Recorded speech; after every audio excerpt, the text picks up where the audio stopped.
venting again. Venting part two. My son is mad at me, and it sucks.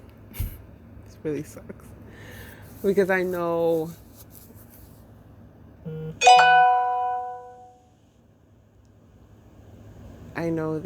the pretense on it. Um, so I asked Oliver, and I was like, "Is it okay if I tell your dad?" He's like, "You say you want me to speak to your dad for you?" He says, "Yes," and I did. Miraculously, Jason calls. um, Literally the next day, which is today, and I told him what Oliver told me. And I'm not sure exactly what the conversation was because I ended up leaving like halfway because it was just like giving him the privacy. But then my son comes back in the room, I guess, to give me the phone, and he's like playing with like his toys, and then he starts throwing his teddy bears at me, like one at a time. He's sitting across from the bed and he's throwing them. He's like aiming for my head. They end up hitting me in my face. And I was like, Oliver, that wasn't nice. And he got up silently and he left the room and closed the door. And I'm just like, what did I do? Then I was just like, I'm not sure. I think Oliver wanted me to like reprimand his father. And since that didn't happen, he was just probably like, I'm not your friend. So it's really hard being put in the middle of trying to mitigate this whole thing because it's going to make or break. I really don't want my son to be like, I don't want to talk to you again because I feel like you're going to betray what I tell you. But his father does deserve to know. But it's just like, if Oliver doesn't speak to me, then who is he going to speak to? So it's one of those. I don't know. I think the next go about, I don't think Jason should kind of bring it up with him, and because when I first handed him over the phone, it was very much like, your mother told me that you said this about me. Is this true? And it was just like, of course anyone's gonna be like, what the fuck? What are you talking about?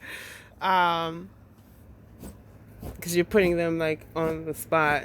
And you have to, I don't know, when it comes to something like somebody feels a certain kind of way towards you, it's going to be a little bit more problematic if you're like, you said you did this, so you need to, tell me what's going on. And that person may not want to talk to you at all about it. They're just like, no, I don't like you. I don't like you right now. I'm sure my son loves his father, but he just may be kind of pissy at him right now.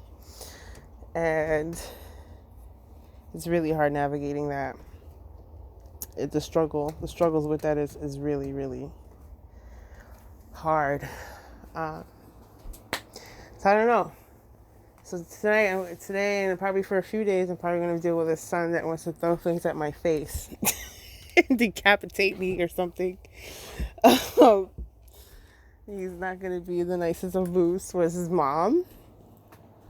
And it's like, that's okay, because you and your father should have a good relationship. And anything that's hindering that, it's like, mitigated.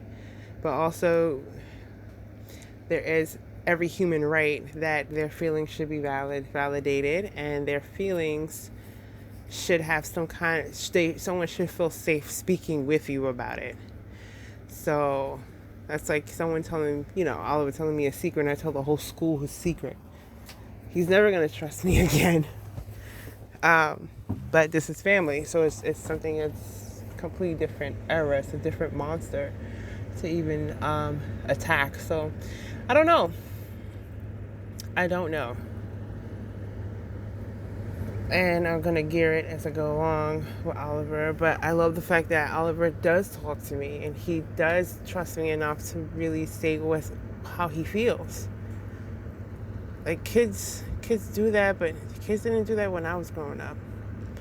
But also, I grew up in a different kind of home, so maybe the rest of the world did speak to their parents a lot about how they felt.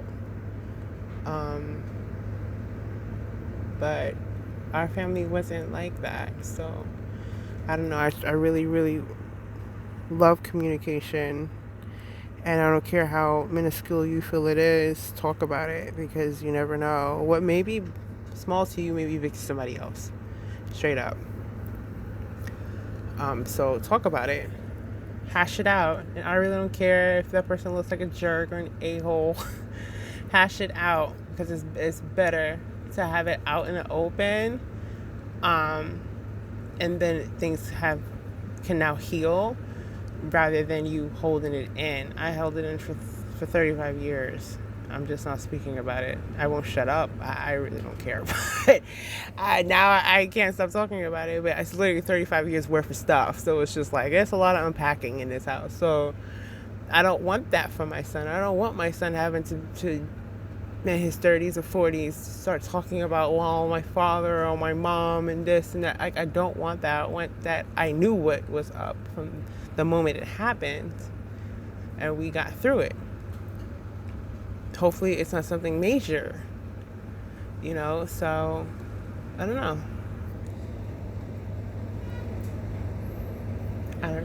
I care too much about someone's well-being and their mental state and their emotional health than anything. I don't care what age you are.